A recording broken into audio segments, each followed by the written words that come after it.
నమస్తే friends, welcome back to Kiran's kitchen. ఈరోజు బయట దొరికే బోండాల కంటే ఇంకా క్రిస్పీగా లోపల సాఫ్ట్గా ఉండే super tasty onion egg bonda ఎలా చేయాలో చూపిస్తున్నాం.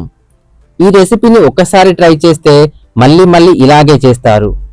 సాయంత్రం టీతో తినడానికి ఇది చాలా పర్ఫెక్ట్ స్నాక్స్.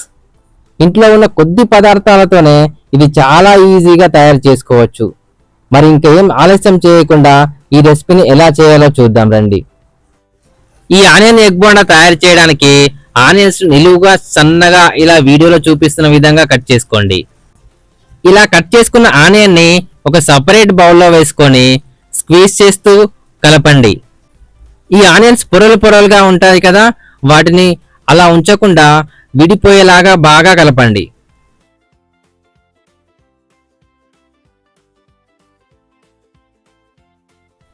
ఆనియన్స్ బాగా స్క్వీజ్ చేస్తూ కలిపిన తర్వాత ఇందులో కొద్దిగా కొత్తిమీర, కొద్దిగా కరివేపాకు, అలాగే 3-4 పచ్చిమిర్చిలా చిన్న చిన్నగా కట్ చేసి వేసుకోండి. వీటితో పాటు 1 టేబుల్ స్పూన్ జీలకర్ర, 1 లేదా 1.5 టేబుల్ స్పూన్ ఉప్పు, అంటే మీ రుచికి సరిపడా ఉప్పు ఇందులో వేసుకోండి. అలాగే 1/2 టేబుల్ స్పూన్ పసుపు, దీంట్లోనే 1/2 టేబుల్ స్పూన్ ధనియాల పౌడర్, అలాగే 1 టేబుల్ స్పూన్ అల్లం వెల్లుల్లి పేస్ట్. దాని తర్వాత 2 లేదా 3 టేబుల్ స్పూన్ల కారం, అంటే మీకు స్పైసీనెస్ కి సరిపడా కారం ఇందులో వేసుకొని మళ్ళీ ఈ ఆనియన్స్ ని స్క్వీజ్ చేస్తూ బాగా కలపండి.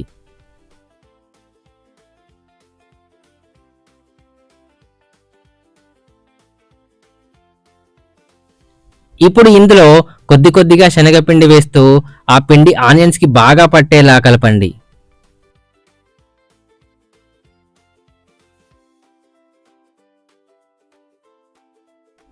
పిండి ఆనియన్స్ కి బాగా పట్టకపోతే కొద్దిగా వాటర్ని వేసి కలుపుకోండి.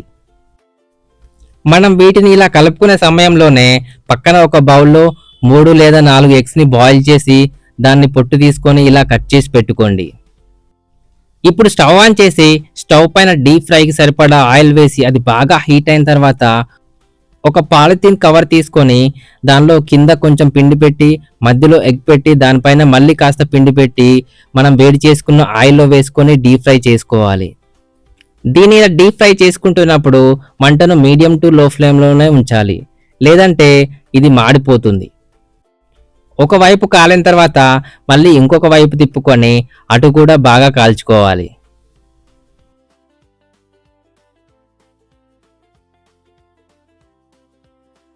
ఒక 2 నిమిషాల తర్వాత అది బాగా కాలిన తర్వాత దాన్ని తీసుకొని ఒక సపరేట్ బౌల్లో వేసుకోవాలి.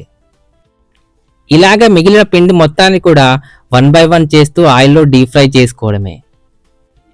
అంతే అండి, ఎంతో ఈజీగా చేసుకునే ఆనియన్ ఎగ్ బోండా రెడీ అయిపోయింది. కుదిరితే ఈ రెసిపీని మీరు కూడా మీ ఇంట్లో ట్రై చేసి ఎలా వచ్చిందో కింద కామెంట్ సెక్షన్లో చెప్పండి.